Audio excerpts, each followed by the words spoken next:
Vrai ou faux, le tatouage le plus demandé est un papillon? Alors non, faux, je vois pas pourquoi ce serait un papillon, plus qu'un dauphin dans les années 90 où on n'arrêtait pas d'en faire. Je pense que j'ai tatoué plus de dauphins sur les gens qu'il y en a dans la Méditerranée, oui. Alors moi, je remets toujours ça un petit peu à l'histoire du tatouage français qui m'intéresse. Il y avait beaucoup de voyous qui se faisaient tatouer des papillons. On pensait que c'était des grands romantiques. En fait, non, c'est juste des voleurs. C'était pour l'allégorie «comme lui, je vole». Voilà. Vrai ou faux, si tu as une larme tatouée, ça veut dire que tu as tué quelqu'un? Alors faux, en France, on se faisait tatouer des larmes dans les années 1900 et il n'y avait pas forcément de meurtre derrière. D'ailleurs, ce serait complètement stupide d'aller montrer qu'on a tué quelqu'un si on n'a pas été condamné. Il y avait le point du maquereau, il y avait la larme du maquereau, il y avait la larme de chez la prostituée, il y avait des choses comme ça, il y avait des petits signes distinctifs, mais qui ont évolué, le sens a évolué au cours des décennies. J'ai tatoué dans des street shops chicanos à Los Angeles. Peut-être que, effectivement, dans certaines cultures de gang, ça peut vouloir dire ça.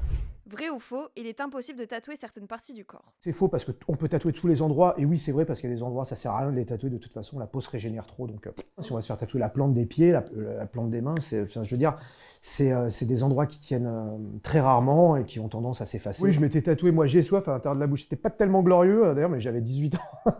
Mais c'est complètement parti il y a 2-3 points maintenant. Vrai ou faux, on peut être addict au tatouage? Vrai pour certaines personnes, faux pour d'autres personnes.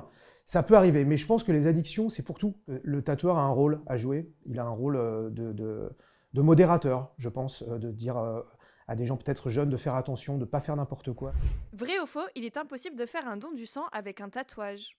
Non, faux, il est tout à fait possible de faire un don du sang, ce qui n'était pas le cas d'ailleurs quand j'ai démarré le tatouage, c'était totalement interdit, on n'avait pas le droit. Après, les lois changent, hein, les lois changent souvent. Si je dis pas de bêtises, récemment, on s'est passé à 2 mois pour les personnes tatouées. Et d'abord, ça concerne pas que le tatouage, hein, ça concerne également le maquillage permanent, hein, ça faut le savoir, ou semi-permanent, et ça concerne aussi également le piercing.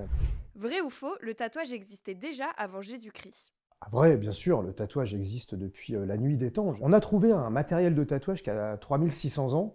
Je pense que le tatouage existe depuis que l'homme a commencé à décorer son intérieur, hein, sa maison, sa grotte.